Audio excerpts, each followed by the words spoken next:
Hello friends, welcome back to the new video guys and my YouTube channel guys. Today guys we are going to talk about guys how can we turn off our adaptive brightness in our Tecno mobile. Friends, you want to off your adaptive brightness mode in your Tecno phone. So friends, how can you off guys? In this video guys I am going to show you friends. So before starting video friends, I want to tell you, if you need my channel, so friends, first of all go and subscribe my channel, click the bell icon, like my video. So friends, you have guys your auto brightness problems where you can solve also friends.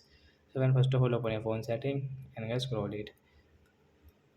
Guys, click on display and brightness setting fans, tap here, and guys you can see adaptive brightness, guys tap here, and guys you can see right side this icon guys, blue icon. So guys tap here to off, then guys you don't have guys your, or guys your auto brightness problem guys, you can increase and decrease yourself guys, you can customize.